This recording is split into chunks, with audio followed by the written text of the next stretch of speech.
ಒಂದಷ್ಟು ಜೀವನದ ಸ್ವಪ್ನಗಳು ಮನಸ್ಸನ್ನು ಬದಲಾಯಿಸುತ್ತವೆ, ಆದರೆ ಕೆಲವು ನೆನಪುಗಳು ಜೀವನವನ್ನೇ ಬದಲಾಯಿಸುತ್ತವೆ. ಜೀವನದಲ್ಲಿ ನಾವು ಅನೇಕ ಜನರನ್ನು ಭೇಟಿಯಾಗುತ್ತೇವೆ. ಕೆಲವರು ಬರುತ್ತಾರೆ, ಸ್ವಲ್ಪ ಸಮಯ ನಮ್ಮ ಜೊತೆ ಇರುತ್ತಾರೆ, ನಂತರ ತಮ್ಮ ದಾರಿಯನ್ನು ಹಿಡಿದು ಹೋಗುತ್ತಾರೆ. ಆದರೆ ಕೆಲವರು ಮಾತ್ರ ನಮ್ಮ ಬದುಕಿನ ಒಂದು ಭಾಗವಾಗಿ ಹೋಗುತ್ತಾರೆ. ಒಂದು ದಿನ ಒಬ್ಬ ವ್ಯಕ್ತಿಯ ಜೀವನದಲ್ಲೂ ಹೀಗೆ ಆಯಿತು. ಅವನ ಜೀವನ ತುಂಬ ಸಾಮಾನ್ಯವಾಗಿತ್ತು. ಬೆಳಿಗ್ಗೆ ಎದ್ದರೆ ಕೆಲಸ, ಸಂಜೆ ಬಂದರೆ ಮನೆ, ಮತ್ತೆ ಅದೇ ದಿನಚರಿ. ನಗು ಇತ್ತು, ಸಂತೋಷ ಇತ್ತು, ಆದರೆ ಮನಸ್ಸಿನ ಆಳದಲ್ಲಿ ಏನೋ ಖಾಲಿತನ ಕೂಡ ಇತ್ತು. ಆ ಸಮಯದಲ್ಲಿ ಅವನ ಬದುಕಿಗೆ ಒಬ್ಬರು ಬಂದರು. ಮೊದಲಿಗೆ ಅದು ಕೇವಲ ಪರಿಚಯವಾಗಿತ್ತು. ನಂತರ ಮಾತುಗಳು ಹೆಚ್ಚಾದವು. ಪ್ರತಿದಿನ ಮಾತನಾಡದೇ ಇದ್ದರೆ ದಿನವೇ ಪೂರ್ಣವಾಗದಂತಾಯಿತು. ಅವರ ನಗು ಅವನಿಗೆ ಸಂತೋಷ ಕೊಡುತ್ತಿತ್ತು. ಅವರ ಒಂದು ಸಂದೇಶ ಬಂದರೂ ಅವನ ಮುಖದಲ್ಲಿ ನಗು ಮೂಡುತ್ತಿತ್ತು. ಹೀಗೆ ದಿನಗಳು ಕಳೆಯುತ್ತಾ ಹೋದವು. ಅವನು ತನ್ನ ಕನಸುಗಳನ್ನು, ತನ್ನ ನೋವುಗಳನ್ನು, ತನ್ನ ಭಯಗಳನ್ನು ಅವರೊಂದಿಗೆ ಹಂಚಿಕೊಳ್ಳಲು ಶುರು ಮಾಡಿದ. ಏಕೆಂದರೆ ಅವನಿಗೆ ಅವರು ಕೇವಲ ಒಬ್ಬ ವ್ಯಕ್ತಿಯಲ್ಲ, ಅವನ ಬದುಕಿನ ಅತ್ಯಂತ ಹತ್ತಿರದ ವ್ಯಕ್ತಿಯಾಗಿದ್ದರು. ಆದರೆ ಜೀವನ ಯಾವಾಗಲೂ ನಾವು ಬಯಸಿದಂತೆ ನಡೆಯುವುದಿಲ್ಲ.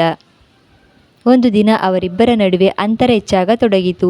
ಮಾತುಗಳು ಕಡಿಮೆಯಾದವು. ಹಿಂದೆ ಗಂಟೆಗಳ ಕಾಲ ನಡೆಯುತ್ತಿದ್ದ ಸಂಭಾಷಣೆಗಳು ಈಗ ಕೆಲವು ನಿಮಿಷಗಳಿಗೆ ಸೀಮಿತವಾದವು. ಅವನು ಕಾರಣ ಹುಡುಕಿದ. ತಪ್ಪು ತನ್ನದಲ್ಲವೇ ಎಂದು ಯೋಚಿಸಿದ. ಮತ್ತೆ ಮತ್ತೆ ಮಾತನಾಡಲು ಪ್ರಯತ್ನಿಸಿದ. ಆದರೆ ಕೆಲ ಸಂಬಂಧಗಳು ಕೈಯಲ್ಲಿ ಮರಳಿನಂತೆ ಇರುತ್ತವೆ.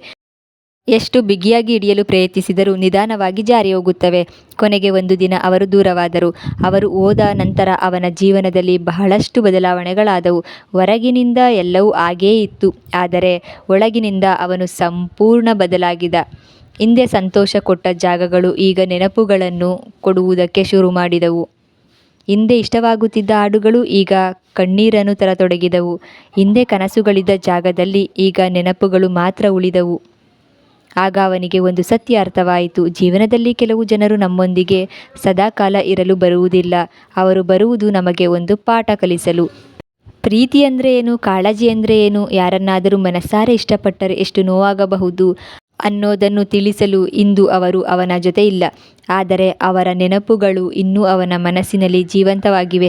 ಏಕೆಂದರೆ ಒಂದಷ್ಟು ಜೀವನದ ಸ್ವಪ್ನಗಳು ಮನಸ್ಸನ್ನು ಬದಲಾಯಿಸುತ್ತವೆ, ಆದರೆ ಕೆಲವು ನೆನಪುಗಳು ಜೀವನವನ್ನೇ ಬದಲಾಯಿಸುತ್ತವೆ.